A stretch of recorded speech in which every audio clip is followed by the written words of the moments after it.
Police Chief Paul Prine right there, as well as spokesperson Katrina Frazier too. They are, it looks like, possibly walking up to speak to the public. So this is a live look in at Mobile's police chief. He is going to be updating us right now. Let's take a listen in if they're ready to start. That's fine. Yeah, it's okay. We're going to go ahead and do our thing. All right, you guys ready? Hold on 1 second, Chief. We're about ready to Real quick here.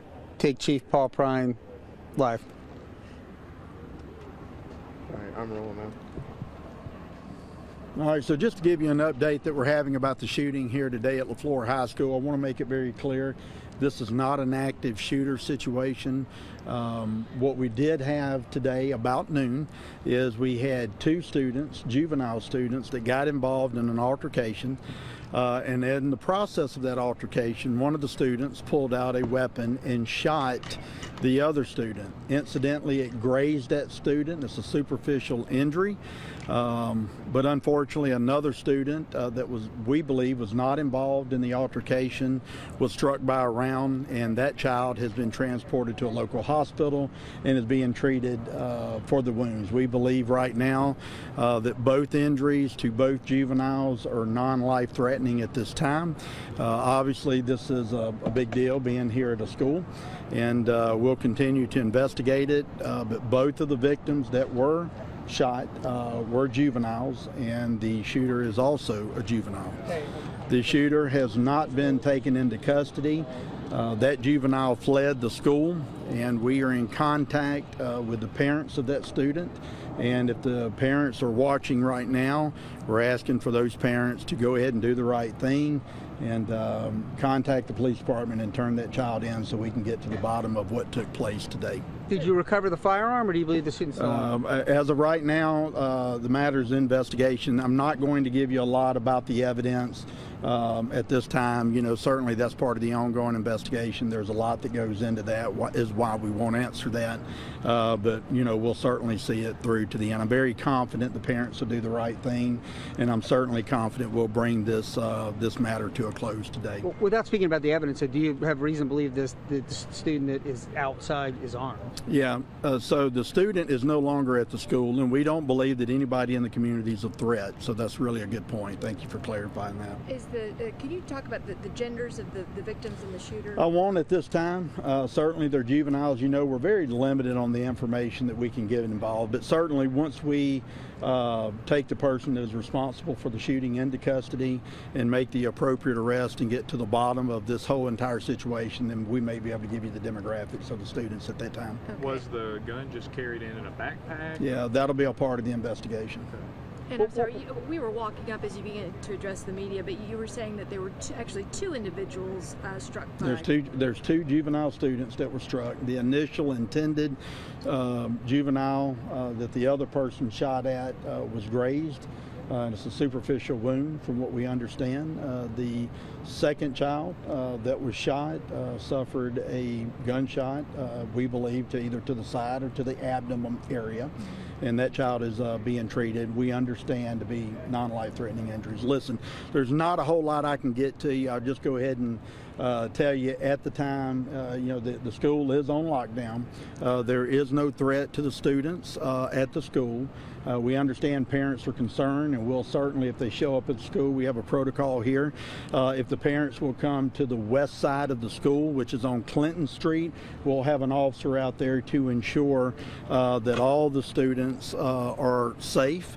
The only 3 students that were involved, we know their whereabouts, with the exception of the one that was shooting, but the parents have been contacted for the 2 victims that were shot.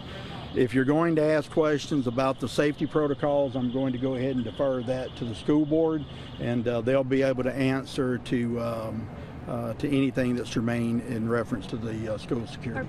So are parents able to come get their children now from the front entrance of the school? Yeah, so again, if the parents will come to the Clinton Street side, we will have school officials out here if the parents choose to take them home today and deal with them.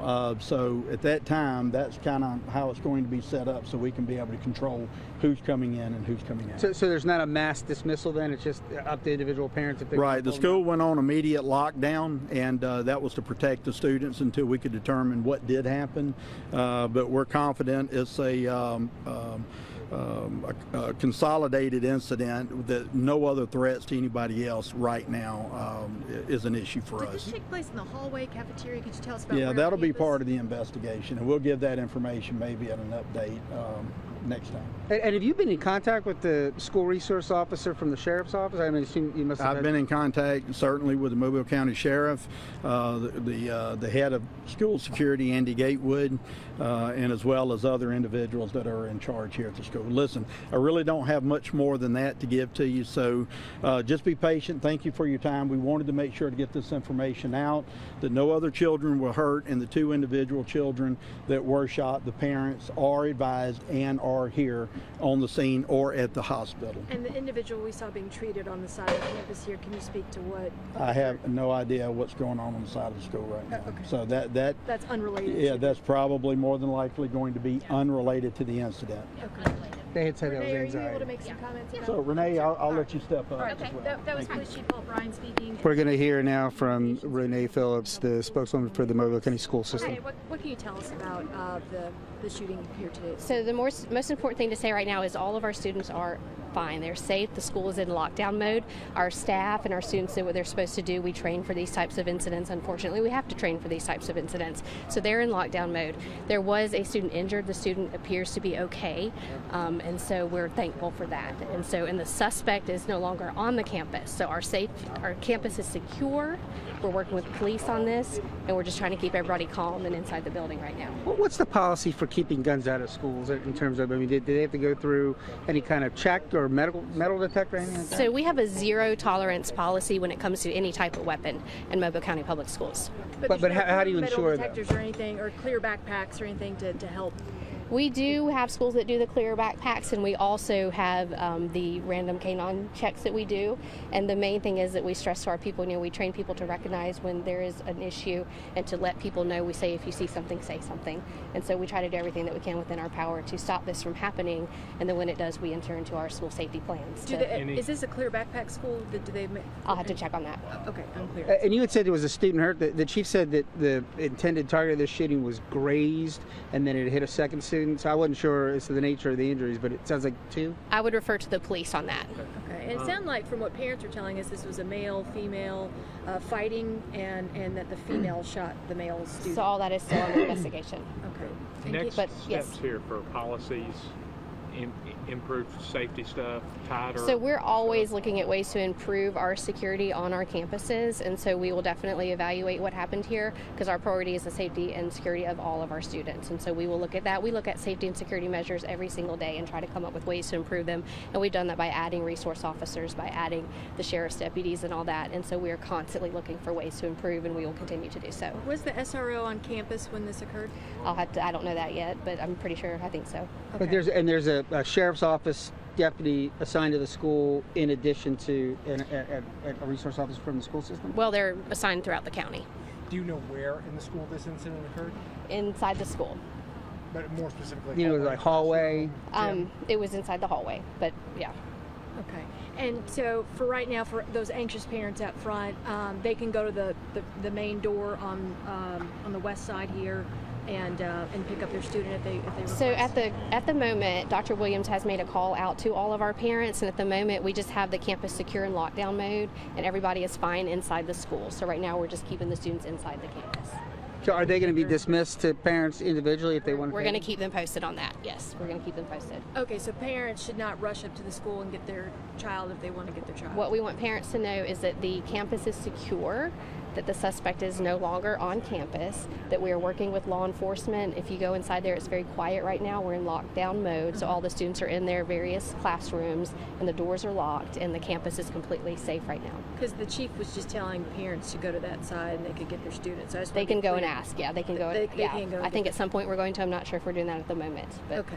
Can you talk about when parents were notified from the school system about this incident? Because parents out front that we spoke to just before talking with you had not received an alert. So when did that alert go out from the school system? we sent the alert out. The first priority is always securing the campus, and so obviously we're working hard to do that, and we've done that. And so that's our first priority, is doing that, and then we let the parents know.